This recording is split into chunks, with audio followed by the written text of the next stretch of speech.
Chicago's favorite spot for prime steaks, the freshest seafood, and world-famous Florida stone crab. Come on down to Joe's. Big news from Grosinger Kia Lincolnwood. Save over $6,000 now on your next Kia. With savings like this, you can lease the new 2012 Kia Optima for only $129 a month. Or lease a new 2012 Sportage for $169. Or lease a new 2012 Sorrento for $199 a month. Over $6,000 off your next vehicle. Get our best deals of the year on our biggest selection of Kias. Only at Grosinger Kia Lincolnwood, just minutes from downtown. Visit GrosingerKia.com. Chicago, America's greatest sports town. Since 1986, Chicago has celebrated a world championship in every major professional sport. And for many years, Best Buy has proudly supported the Chicago sports community. Now we're celebrating you, the fans, in the Best Buy All Access Sweepstakes. You could win behind-the-scenes access to your favorite Chicago team or other exclusive weekly prizes. To enter, visit BestBuyChicagoAllAccess.com for your chance to win. I'm Jillian Michaels, TV's toughest trainer, and now you can burn 5 times the calories working out around the world with me. Introducing the new Nordic Track Incline Trainer. The ultimate weight loss machine just got better. iFit Live, powered by Google, brings the world to your feet. Walk on the Golden Gate Bridge. Run on the beaches of Hawaii. Hike the Rocky Mountains. The new design of the Incline Trainer automatically inclines to 40% and declines to 6% to simulate the world's terrain, so you burn 5 times the calories. No other machine does that, and all you have to do is walk. Plus, with the innovation of iFit Live, I'll control the speed and the incline of your workout so you get results. Guaranteed. Call or go online to order your new Nordic Track X7i. Get this experience, the best trainer, and I guarantee you'll get amazing results. For more information, call 1-800-728-7152 or go online to NordicTrack.com. The first goal, the most important goal, was to win a World Series. Today, we take a major step toward achieving that goal with the announcement of our new president of baseball operations, Theo Epstein. To me, baseball is better with tradition. Baseball is better with history. Baseball is better with fans who care. Baseball is better in ballparks like this. Baseball is better during the day. And baseball is best of all when you win.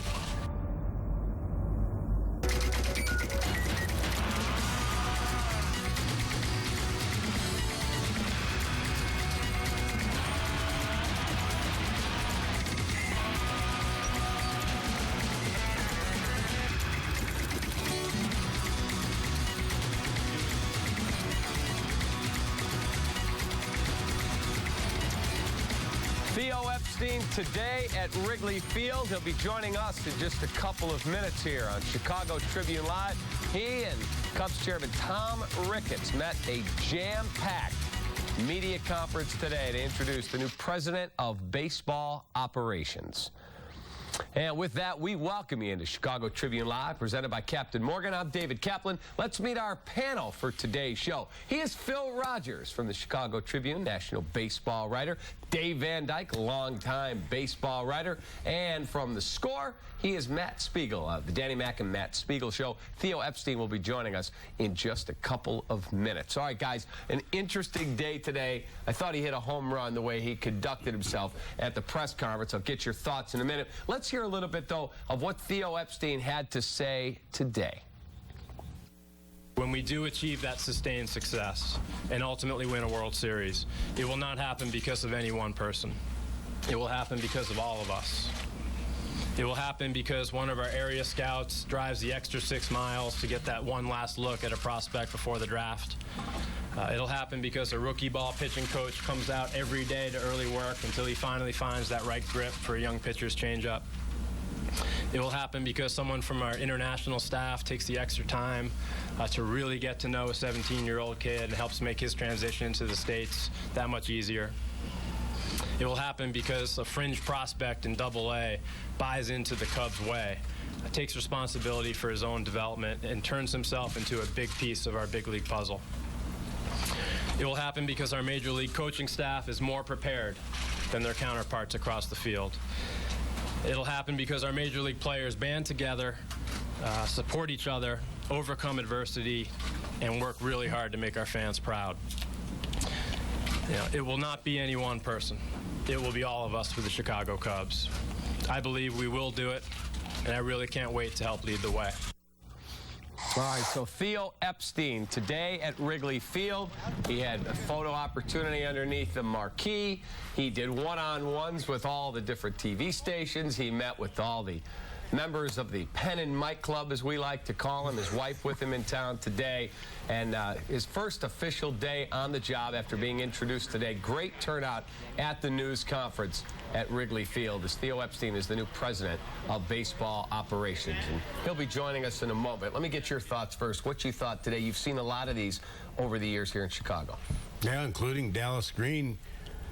And actually, in its own way, that was bigger than this, believe it or not. And the people who haven't been around that long probably don't know that. But Dallas was president and general manager. He was Crane Kenny, and actually Ricketts in his own way. He was Ricketts, Kenny, and Theo all rolled into one, because he was meeting with neighborhood groups, about lights in the place and night games and all this stuff. They'd turn around, make trades, and hire managers. And yeah, we've been through all this before, and they all kind of say the same thing.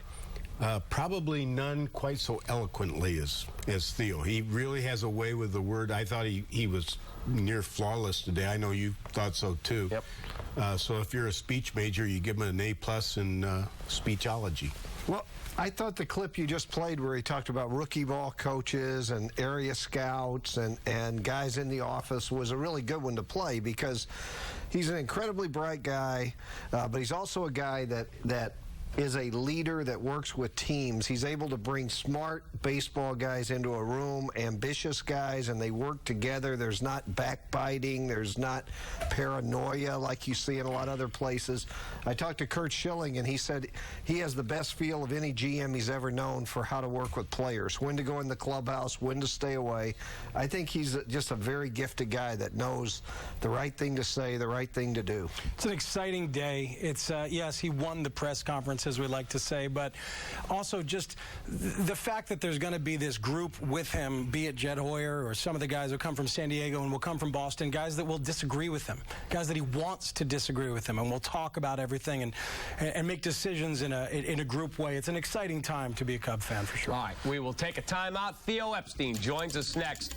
You're watching Chicago Tribune Live here on Comcast Sports.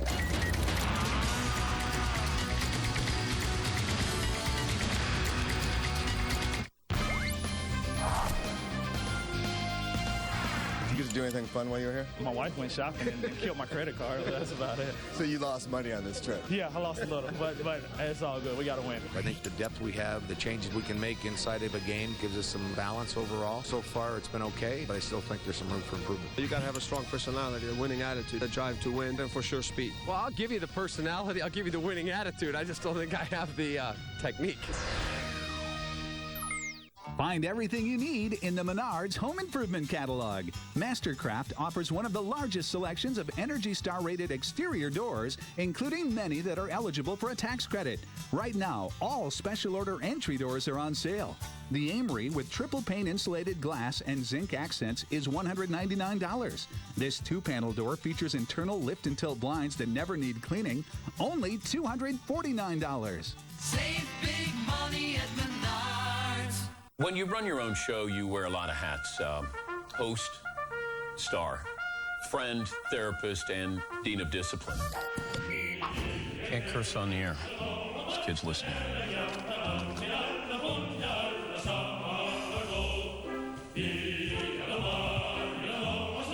The more I thought about those methods of punishment, I said, Dan, what's more politically correct? Dodgeball.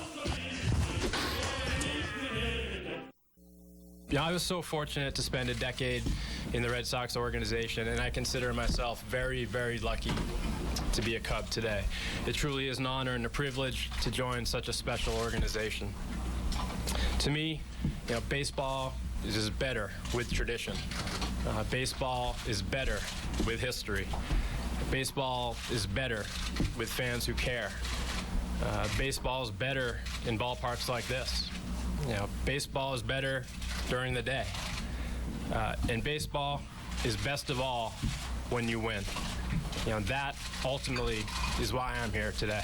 We began this search in August. A new era has begun for the Chicago Cubs. Theo Epstein introduced as the team's new president of baseball operations. He's here now with us live on CTL. Welcome. Thank you for coming down. Thanks for having me. How long did it take you to craft that particular line, because it's being played everywhere? Oh, I guess I had a couple of weeks to work on it with everything that went on. But I took a few notes on the plane ride over, and then worked on it actually last night in the hotel room. It's easy when it comes from the heart. I didn't say anything today that I don't really believe, and I have always had this kind of romantic notion about the Cubs and the things that are important here, the history, the tradition. That resonates with me as a baseball purist, and I think there are a lot of similarities between the Cubs and Red Sox, so probably not a coincidence that I was attracted to both franchises as places to work. I asked you this. Go ahead, Dave. The situations are eerily similar.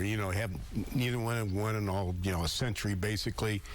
Rabid fan base, old ballpark, great tradition, all this stuff. And yet, so you're stepping into a similar situation that way, and yet it's different because you were from Boston, and it was a hometown thing, and you could walk to the ballpark from where you grew up. Is it a different challenge, or is it the same? You said it well. It's similar in so many ways, but it has its differences. I mean, I'm also at a different stage of my life. I was 28 years old when I got that opportunity with the Red Sox. I'm a little bit more mature. I would hope a little bit more mature now, at least. I got plenty of gray hairs to prove it now.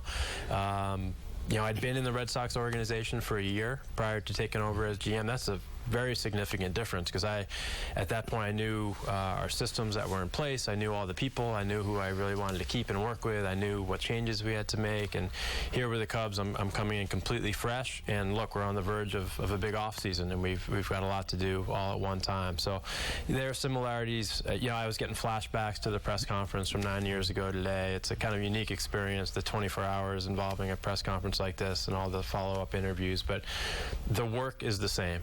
Fundamentally, at its core, it's finding great people, both here within the organization and outside, defining a vision that we can all rally around, really uniting the front office and starting to set the standard for what we expect just within the front office, and hoping that it'll eventually permeate the whole organization.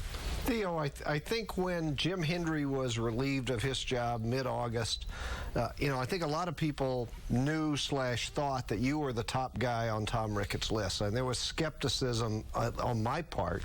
Would this guy who's had this success elsewhere want to come into this organization that has at times been underproductive and, a little bit old school?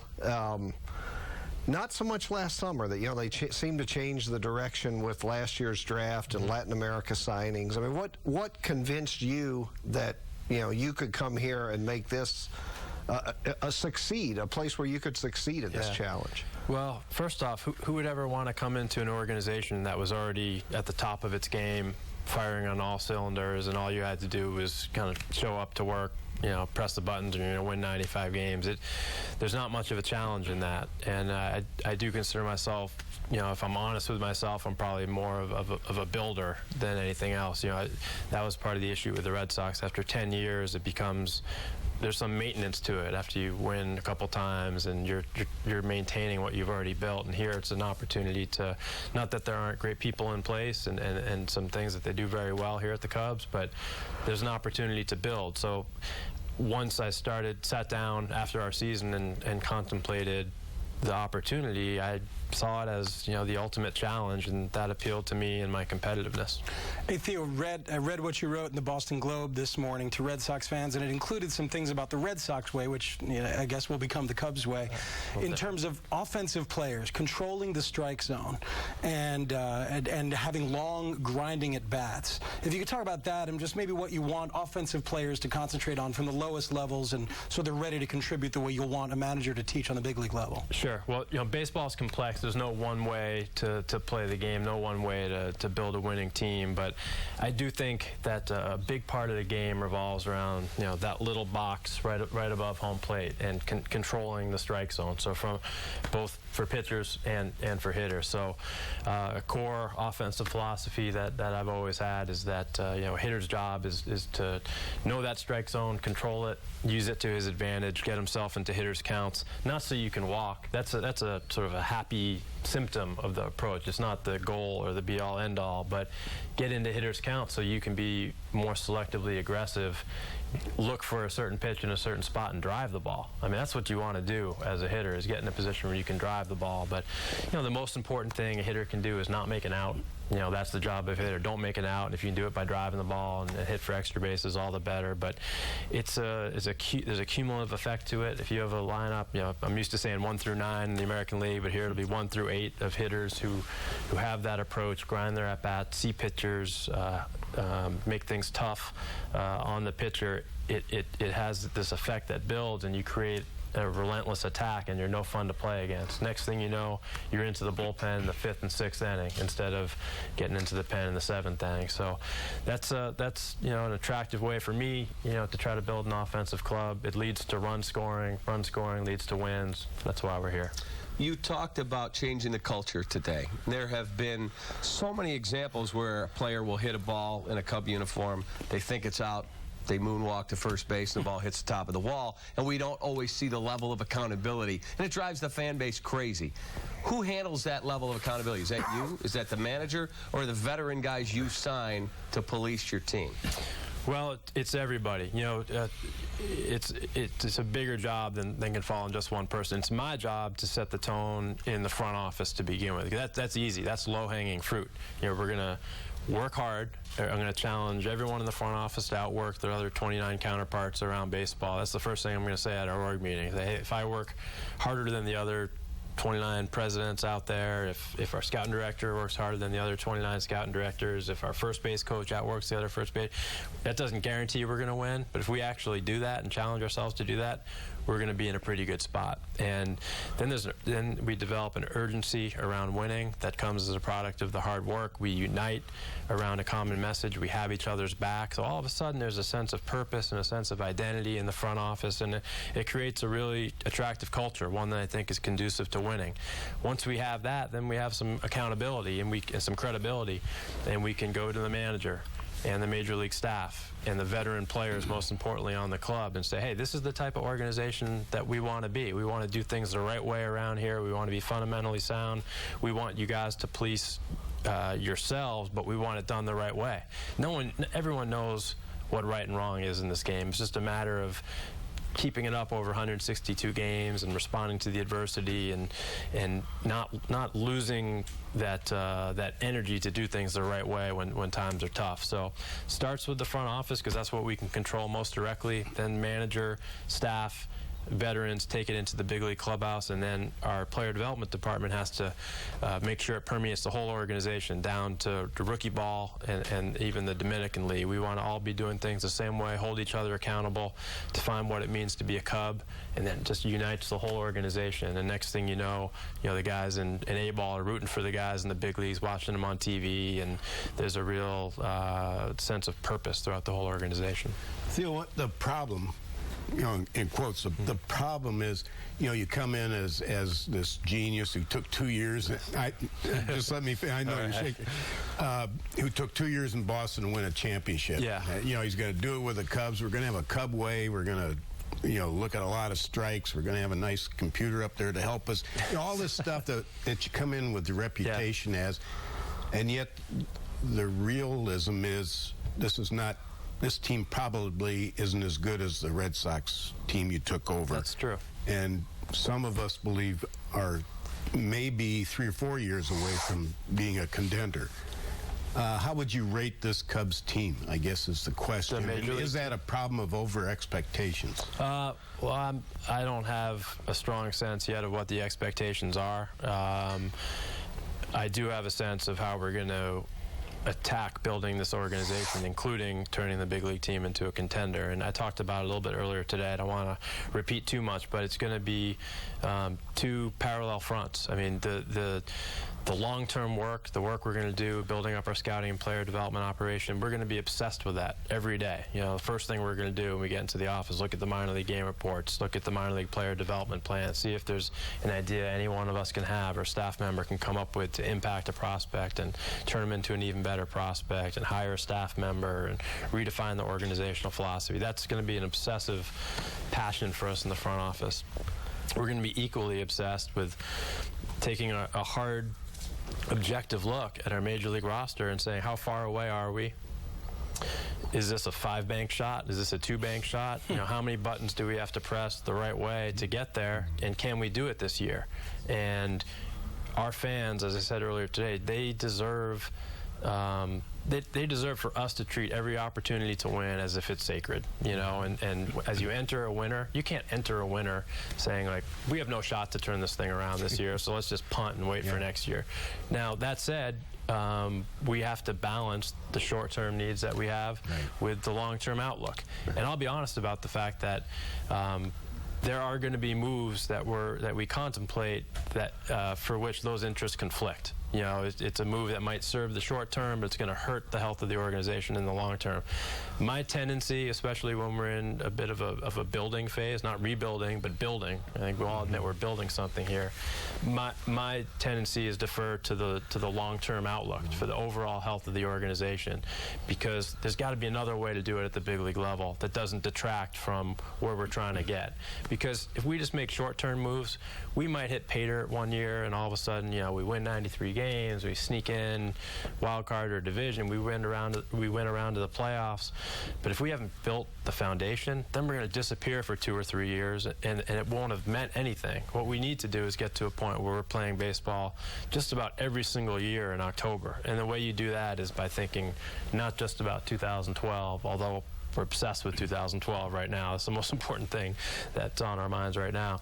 Not just 2012, but also 2013, 14, The 15. idea is to build the core and then to grab a free agent here or there that might help you for those couple of years. Absolutely. Until you have another minor leaguer As come far up. as the long-term plan, I'd like to build a core that's homegrown. That's ideal. Right. You know, again, not to keep bringing up Boston, but we were able to, you know, on the mound, we were able to develop Lester and Buchholz and sign them both long-term. We were able to develop Papelbon and Bard in the bullpen. Offensively, Ellsbury, Pedroia, Euclid, the latter two we were able to sign long-term. So, and then we were able to take some prospects and make a trade for Adrian Gonzalez and then complement them with free agents. So that's the goal, is that there has to be a steady flow of players coming through your system.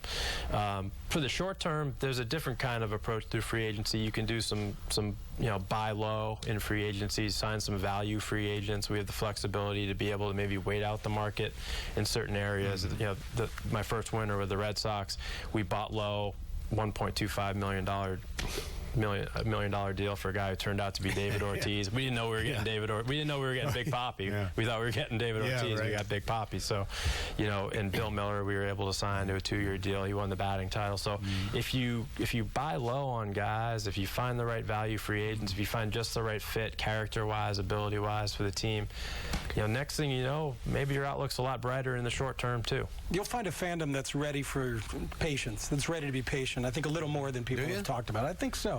Yeah, they want to see something built. Let's take a timeout. We'll come back. We have another segment with Theo Epstein. He is here with us live on Chicago Tribune Live right here on Comcast Sportsnet. We'll be right back.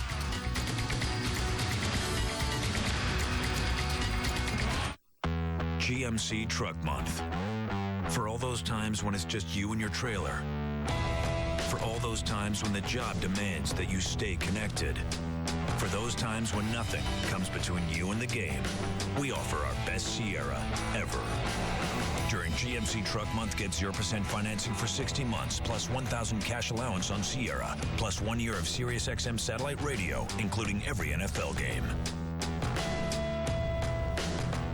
Find everything you need in the Menards Home Improvement Catalog. Update your entryway with a new storm door from Larson. Choose from the Royal Oak or Timberline. Both feature a screen-away retractable screen. Your choice, $199 each. Make your home more energy efficient with CertainTeed fiberglass insulation. It features a built-in vapor barrier and is easy to install. A roll of R11 craft-based covers 50 square feet, just $777 after rebate. Save big money at Menards. Discover new luxury residential condominiums in Coralville's attractive high-rise Plaza on 5th. Live in high style on one of the 3 top floors with commercial amenities below and Coralville's Center for Performing Arts at your front door. Condominiums feature hardwood floors and other customizable finishes in 1 and 2 bedrooms. Preview today. Plaza on 5th. Arrive. Billion Honda dares you to take the challenge. Shop one of the area's best selections of new Hondas, like a new 2011 Honda CR-V 4-wheel drive automatic LX, now $199 a month. Or a new 2012 Honda Accord Sedan automatic LX, now just $175 a month. Or take advantage of 0% financing on virtually every new Honda in stock. So why wait? Take the challenge and win at one of Eastern Iowa's largest Honda dealers, Billion Honda in Iowa City, or at billionhonda.com. Comcast Sportsnet, now part of the NBC Sports Group. All right, Theo Epstein live here in our studio. Now, he had a computer system named Carmine, but he has to leave that in Boston. So here's our poll question for today. What should Theo name his new computer system? There's your choices. Ivy, Addison, Sheffield, Ernie, Harry, or how about Emus Catuli? Go little bear, go little cub.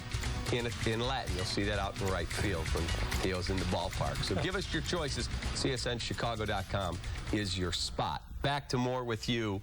Looking at day baseball, how much of an impact will that have on how you evaluate, because you didn't have as much day baseball to deal with, or the Winds or Wrigley Field in Boston? Yeah. I'll be honest with you, I need to dig deeper into that issue, because I think it's a more nuanced issue than it appears. You know, anecdotally, you hear that, you know, hey, it's a disadvantage. It grinds guys down over the length of the season having to get up so early.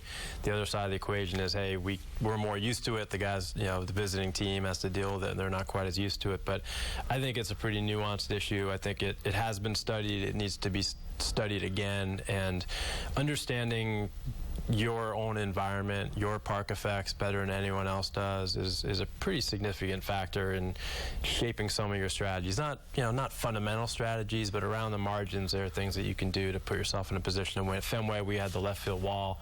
We looked for left-handed hitting. Left-handed hitters who had an opposite field stroke, right-handed hitters who had pull power. The ultimate was a guy like Billy Miller, who from the switch hitter from the left side was an opposite field guy, was a pull guy from the right side. All of a sudden he goes to Fenway, he hits 325. So, you know, we'll unlock the riddle of Wrigley Field. It's just going to take a lot of work.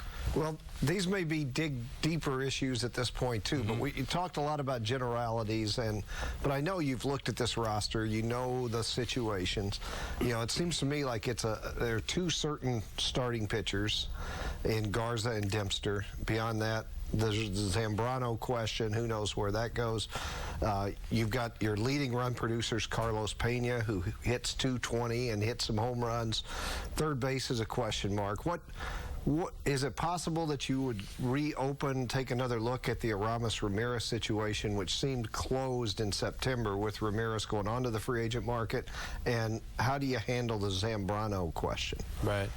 Well, Ramirez, that's a short time horizon issue. That's something that we're going to have to deal with in the coming days. So rest assured, we'll be sitting down and meeting about that. And I'm going to be doing a lot of listening. I have my own opinion from afar, but there's no way to know a player from afar the way you do when you're with him every day. You're in the clubhouse, you see him play 162 games a year, and you get a better feel for what he's all about and projecting his future performance. So we'll sit down and talk about that one. And then on the Zambrano issue, look, you said it yourself. This team needs pitching to be the organization we want to be. We're going to need elite starting pitching. He's got talent. And obviously things haven't gone the way he would have liked or the organization would have liked the last couple of years. So I need to get to the bottom of that. I need to do a lot of listening. I'd like to get to know him better.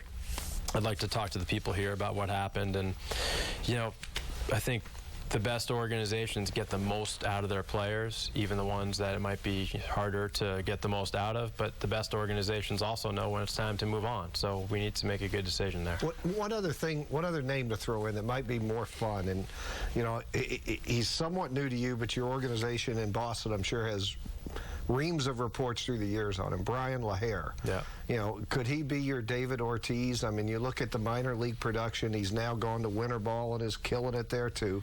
What's your, you know, overall thought on him? Well, I have a soft spot for guys who've hit everywhere they've ever been, hit, and continue to hit. Because, you know, there's this thing about the myth of the 4A hitter out there, where, you know, the guys who perform all the way up to the minor leagues, dominate AAA, and then they come up, they get a cup of coffee, they hit a $150 in the big leagues, and everyone labels them a 4A hitter.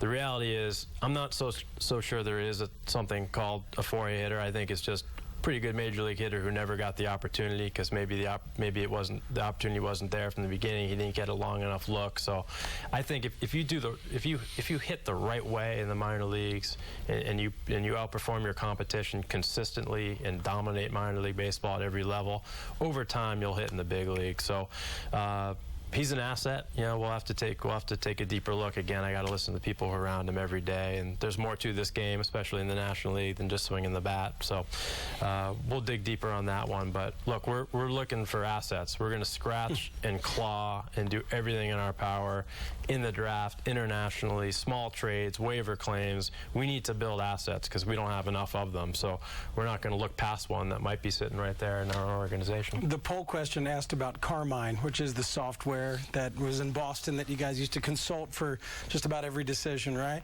And some of us have been the conversation has been about intellectual property law and what you actually can get and what is proprietary, what is under the ownership of the Red Sox. And have you been working flash drives trying to pull everything out of there? Or can you design something anew using the same methodology? Yeah.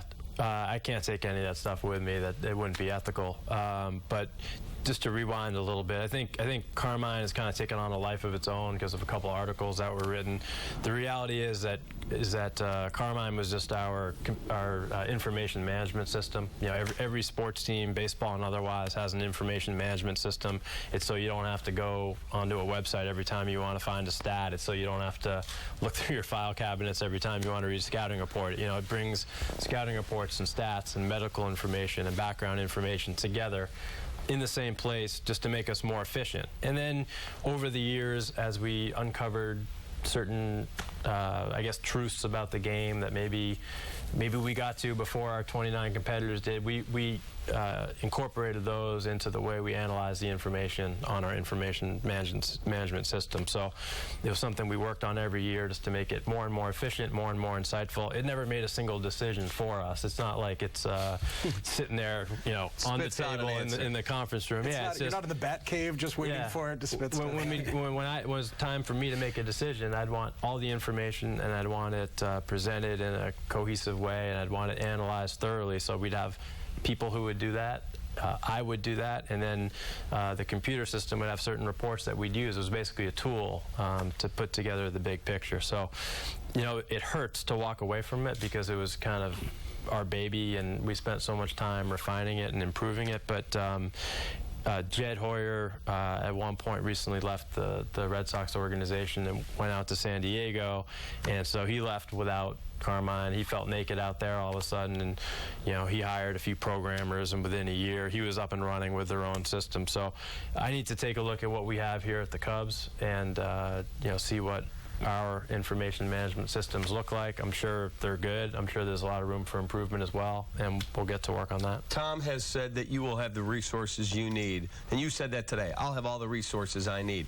You said you won't talk about what your payroll is, but if there's a player, whether that's Soriano or whoever, Zambrano, you go, all right, I got to eat what I got to eat. I got to move him out of here. Will you have that flexibility? Yeah, I believe so. I know so. I mentioned earlier, I think it's a sign of a good organization that you get the most out of every player, whether it's someone who's on a big contract at the big leagues, who's been struggling, find a way to unlock more out of that player, or it's a top prospect, help him reach his ceiling.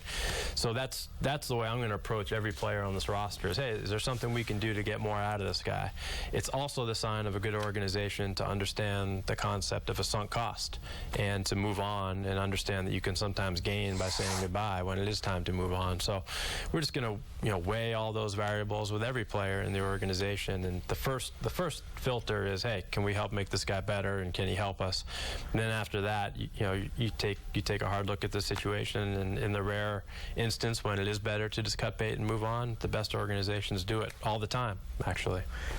There's a story, I think it was Jed Hoyer who passed it along to me, that you guys before the draft one year sent some interns to Kansas City to the NCAA headquarters to get stats of college players, and that gave you far more information than anybody else had because you had actual up-to-date stats, and that was only 10 years ago. Now, when you look at Andrew Friedman, John Daniels, I'm going to forget some guys, younger GM's management background. Was there just a tremendous void in baseball?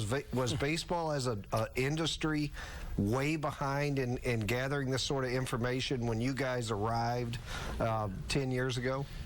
I don't know if there was a void in baseball per se. I think the whole world has changed in the last 10 years. It's hard to find an industry that hasn't changed fundamentally because of the nature of computing these days and how accessible information is. I can follow up on your example. When I was in the Padres draft room in the mid to late 90s, and we were looking at college players, we didn't have any stats whatsoever. We were going purely off scouting reports.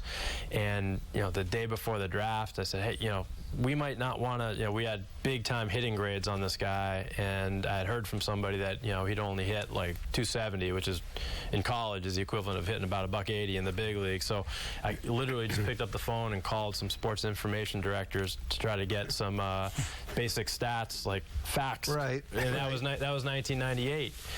And now these days, probably every organization has, daily updated, adjusted college stats, adjusted by park, by league, by context, by age, by everything else that they're using. So just about every industry has changed. We're sitting here in high def doing the show live. This type of show wouldn't have existed in the exact same way 10 years ago. So I think the world as a whole has changed. The key is not letting the rest of the industry catch up to you. If now everyone else is using the same type of information, we need to be 2 steps ahead of them and on to the next thing. Last one for you. Mike Quade, you said you'll meet with him in the next week. Thought process there? Yeah, just think it's very important that I get to know him better. If I'm being asked to evaluate him, and I am, as the head of the baseball operation, you have to evaluate your manager, then it's my responsibility to get to know him better. That's best done face-to-face. I want to articulate to him my vision for the organization. I'd like to hear his vision for how the Major League Club and clubhouse should run. I have some questions for him about, some things that I've seen from afar over the last year plus. And we'll exchange information and have a much better feel for one another, and then I'll sit down with the rest of the baseball people and we'll decide where we go from there. All right, you had a funny bite today. Twitter blew up when you referenced Office Space. Oh, yeah. People went crazy. Let's take a listen to what you had to say today. I felt like that guy in the movie Office Space with the red line stapler who just keeps, when I was at Fenway Park, you just keep showing up to work, and it was as if someone forgot to tell me that I didn't work there anymore. So I did end up in the basement with just a cubicle and a stapler, and then I knew it was time to go to Chicago. All right, so we decided to get you a gift. It may not be a swing line. Royal blue. But it's a royal blue with blue staples. Outstanding. Staple. Thank you. This will go right on my desk next to the that was easy button. So there you go. Should we give him the Starbucks coffee too? By the way, so that was you at Starbucks. Yeah, it was. I mentioned that today. Normally when I'm somewhere where I don't want to be recognized, I have a way to get out of it, but I was so excited to be in Chicago and maybe to be a Cub that I didn't just leave it at, no, I get that all the time. We must look alike. I had to say, who's Theo Epstein? And I didn't realize that those two things don't really operate well together with one another. So he said, now I know you're messing with me. That's you. So sorry, buddy. But you didn't exactly have to go call the papers either. I don't know whether I owe you one or you owe me one, but I'm sure we'll meet again. Thank you for being here. All right. Yeah, thanks for having me. Appreciate your time. Don't be a stranger. Sounds good, guys. Next time with a guitar. Stapler. Next time with a guitar, says Cap. All right, we'll see what we can do. All right, there you go. All right, after the break, Blackhawks shooting themselves in the foot in shootouts. Is there anything that can be done to fix it? We'll ask David Bowman, who joins us next on CTF.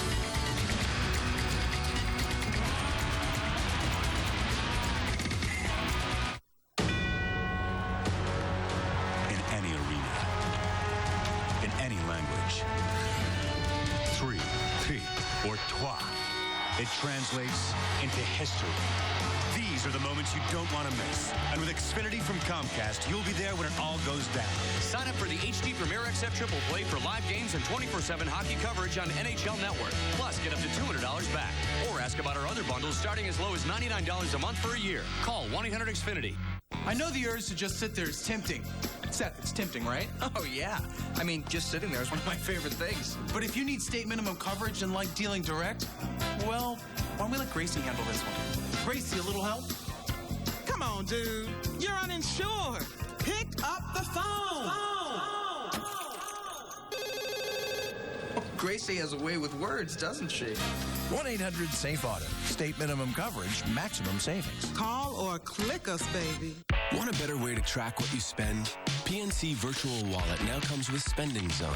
It organizes all your spending, including your PNC debit card, credit card, and your bills. So you can view them by category or by month.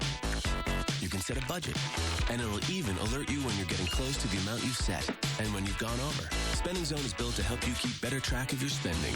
Experience everything Virtual Wallet has to offer at pncvirtualwallet.com. PNC Bank, for the achiever in you. Now that's a big deal. It's Nissan's big deal. Save big. For a limited time, get 0% financing on our most popular models.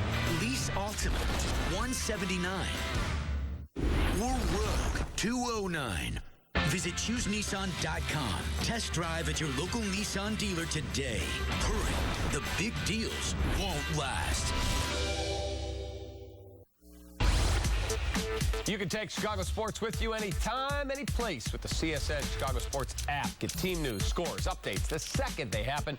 Just search CSN Sports in the App Store on the iPhone or Droid to download. Blackhawks are back on the ice tonight when they host the Anaheim Ducks. We'll have that game for you at 7:30. Pre-game coverage begins at 7. And joining us now from the United Center, Blackhawks standout Dave Bolden. And Dave, first of all, how's your health? Are you feeling good, ready to rock and roll tonight? Yeah, feeling good, Dave. Just rolling with this season. It's been a great start for our team, and I think we got a great team here, and for myself as well. Things are going well. This is a team that is definitely got expectations around it. Last year, a little bit different coming off the Stanley Cup win and a bunch of changes. But would you agree that there's expectation not only within the room, as there always is, but the fan base sees a team that could win a Stanley Cup again? Agreed? No, I agree, too. I think we got a great team here. We got a lot of new acquisitions with a few guys, and I think we got great presence in the room and great veteran help on the ice. So I think we're in that run for that Stanley Cup again. We can feel it in the room. We can feel it all on the ice, and I think we're in that run to go for that race and bring that cup back to Chicago. As I looked through your background, you were a big-time scorer in the juniors. You were a guy who was thought to be coming to the NHL to be a huge scorer. You have the ability to put the puck in the net, but you also do a lot of the nasty work a lot of guys don't want to deal with. How does your scoring background help you succeed in the other areas in the NHL? No, that's true. I think back in junior, I think I had a lot of points, and when I was playing in junior, I was never in a back checking or a third line role. I was always a first line guy. I was on the first PP and stay on for that whole 2 minutes of the PP, and it was that kind of role. And once I got to the NHL, I knew I knew that my role had to change. It was going to be something different. I knew I wasn't going to come in here and score 50 goals or 50 assists and come in with 100 points.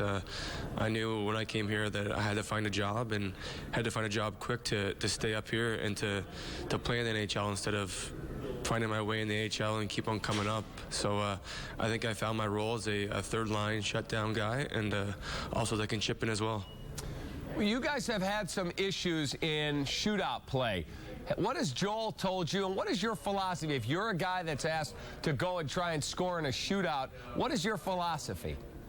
In a shootout, you want to go down. You want to give the goalie a good fake. You want to let him get a little fake in there, get him going side to side, and to see what you can get him to do.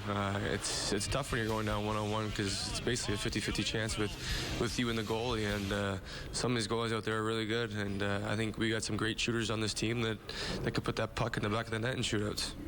How about coming playing at the United Center ice? I mean, every year now it's been an unbelievable advantage to have a sold-out crowd, revved up every single night. Do you guys still feed off that energy, or you're to the point where it's just a game, we're going out, we're going to play as hard as we can no matter who's in the crowd?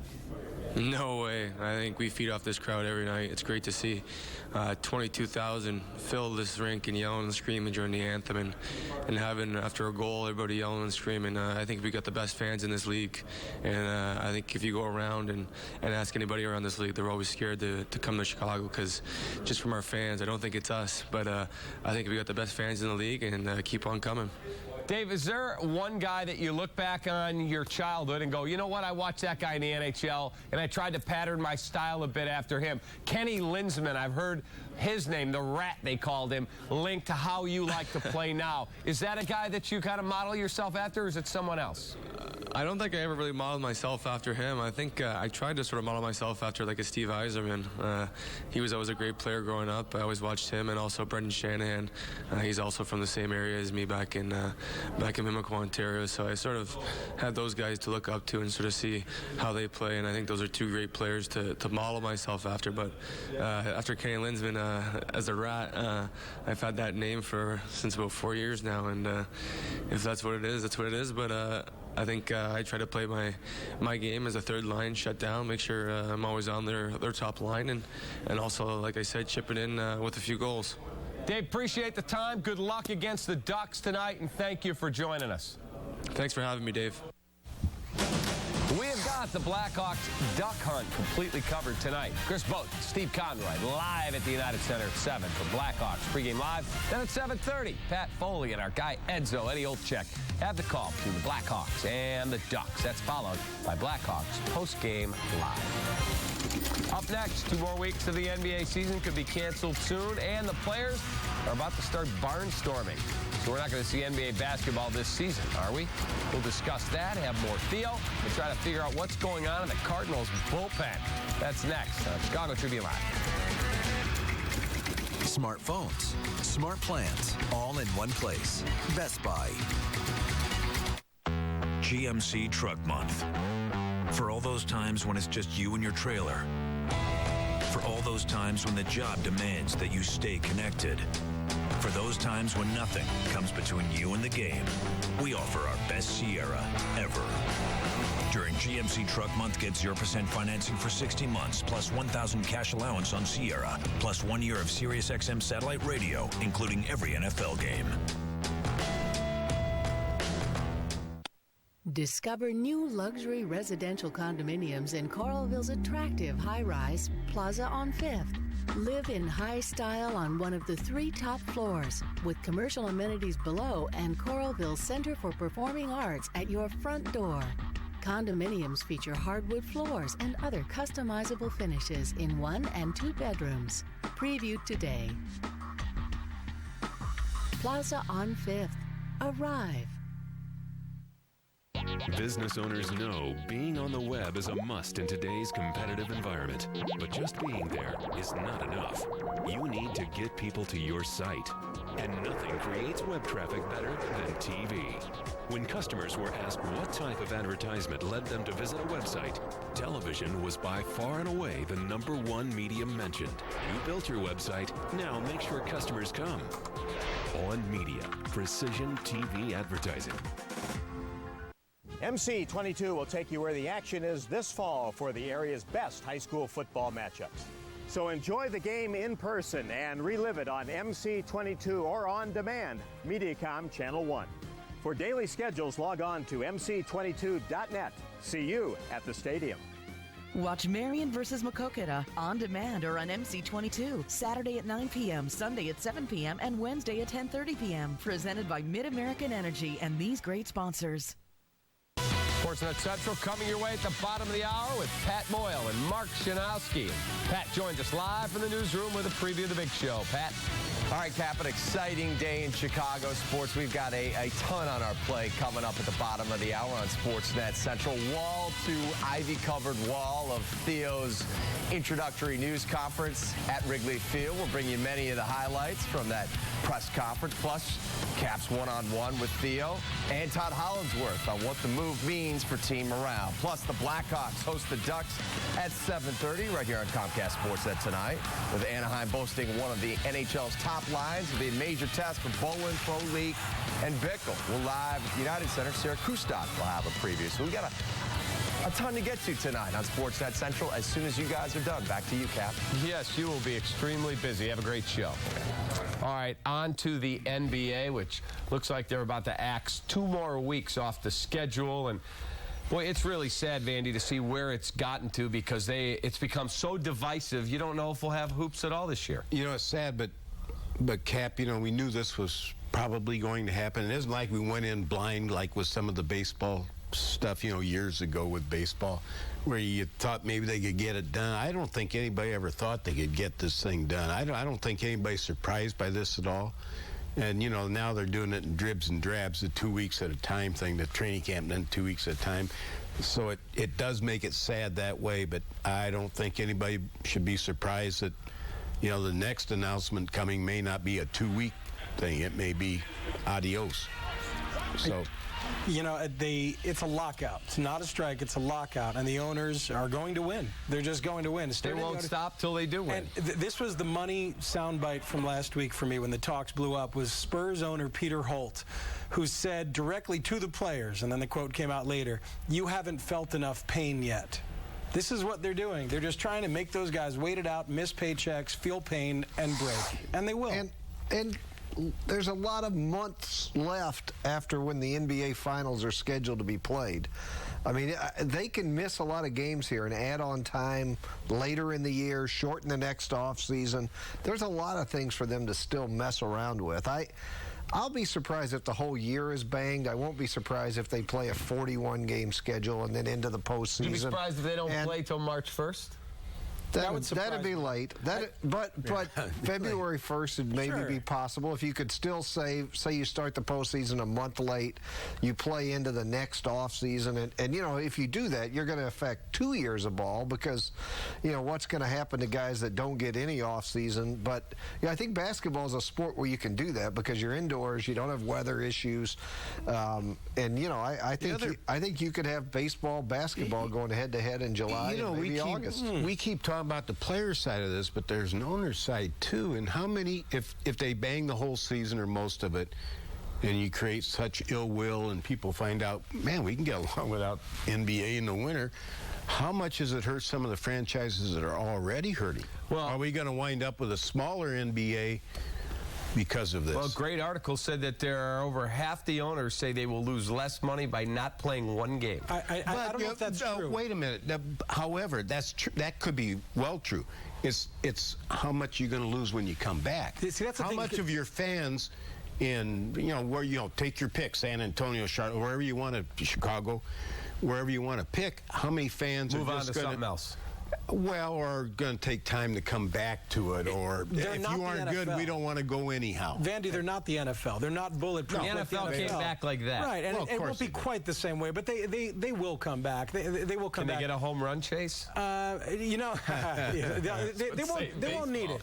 People will forget, but it's just such a stupid time to lose this, to miss this, and for us locally to miss out on a year of Derrick Rose. Hold We're on supposed a minute. to miss out on this one of his better years. Other than Derrick, how much are people missing the NBA? Because I got friends who are NBA fans. They're not missing anything. No, I mean, missing out on this, what a year's worth of progression and a year's worth of development for this core is. That's as fans, we're missing out on that, and that's going to anger me. But they'll play. And your last baseball game could be played tomorrow night. You're going to start missing the NBA when there's no baseball, and all you've got is the NHL Monday through Friday as you segue into loving the it. Well, you got football. college buckets. Well, those will start. Mean Green of North Texas State. Well, those are so big in Chicago. We're such a big college basketball town here. I think that just the sports fan needs action, and I think the baseball playoffs have sort of covered it.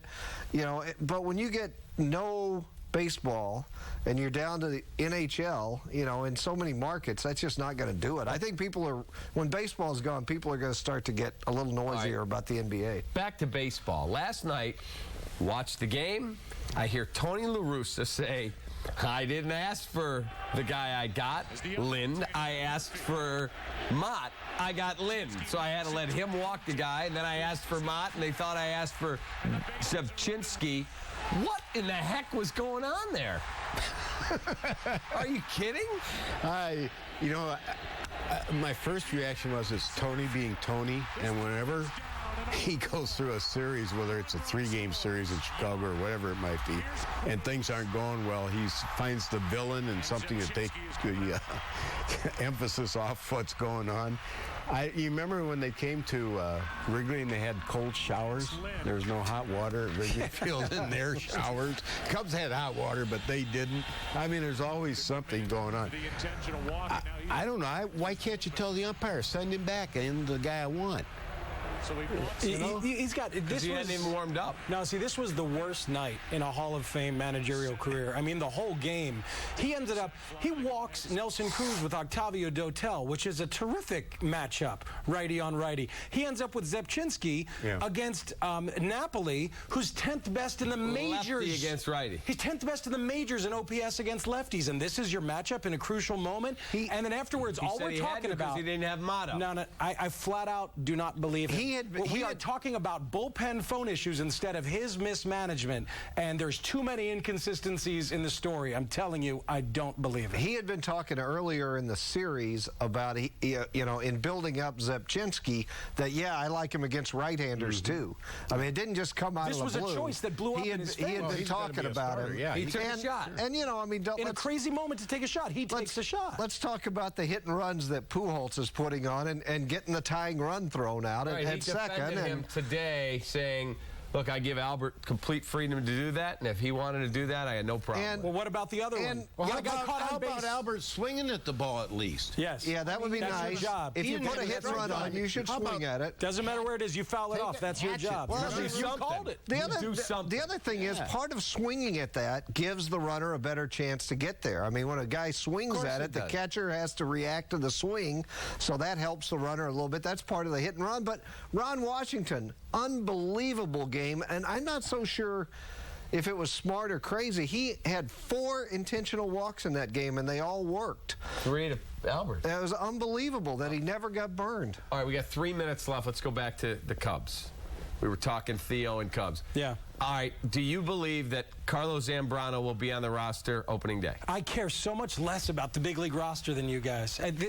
This whole day is about the broad, long view and the development. Big long-term plan. That's what I'm concerned about. Okay, but will Carlos be on the roster? No. Well, forget him then. No. Move over. We're going to talk about I'll say no. Off the set. But you better get farsighted quickly, because that's what it's about. Do you believe Zambrano will be on the big league roster? I didn't, but I think they're going to try to trade him.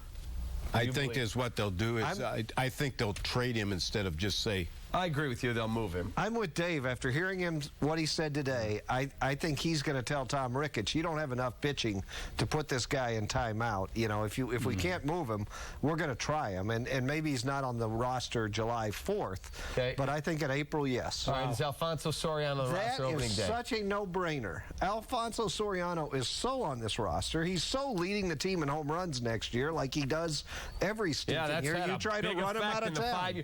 Please, if you listen to what the man sitting in that chair, I'm not talking about Vandy, said, he said, when you have to understand, good franchises know when you have sunk costs. It's already spent. What else did he say in the same breath? Answer. You got to get the most out of what you got. Thank you. What's the most money? They've tried that already. That guy can't play here. Not Theo's way. They haven't. What is the most money that a team has ever figure out a way to make him better. Yeah, no, he's not movable yet. You need another year before he gets. Even if you eat half the money, he's still not movable. Russ Ortiz still holds the record at $26 million. It is the record that anybody's ever eaten. So, yeah, Cap, there's no way you're going to get rid of him. I'm sorry. I know you really want. I see the same. If Mike Quaddy's the manager and I see Soriano and I see Zambrano, I'm going to be wildly disappointed. You think Quaddy's going to be the manager? No chance. Okay. Do you? I don't think so, no. Do you? No, I don't think so. Do you? No chance. No chance. Although, let me have a caveat. Yeah. If there's a John Farrell from Toronto that's out there that he could get a year from now, they won't let him go. They won't let him go sideways. Right now. Right. But if there's somebody out there under contract, if their guy has a year until they can get him, Quaddy would have a shot. His guy was going to be Joe Madden. I really thought that was interesting behind Francona. All right, agreed. Let's take a look at before we get out of here, CSNChicago.com poll question today. What should Theo name his new computer system? 35% live in Ivy. How about Woo Woo? There you go. Ivy is your winner. 21% said Harry. There you go. Guys, thank you. Huge thanks to Theo Epstein. That's all the time we have for today's edition of Chicago Tribune Live. Presented by Captain Morgan. Thank you to our guests, including Theo, Dave Bolin. Sportsnet Central is next, followed by Blackhawks pregame live. Hawks and Ducks. Have a great night. See you tomorrow.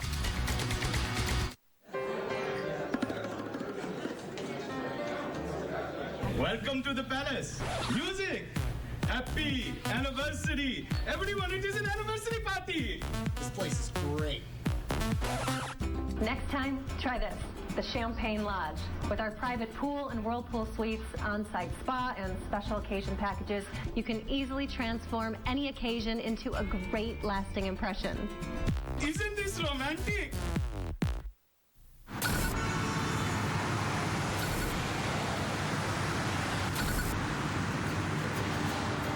Focus is one of 3 Ford cars that get at least 40 miles per gallon. No one else offers more.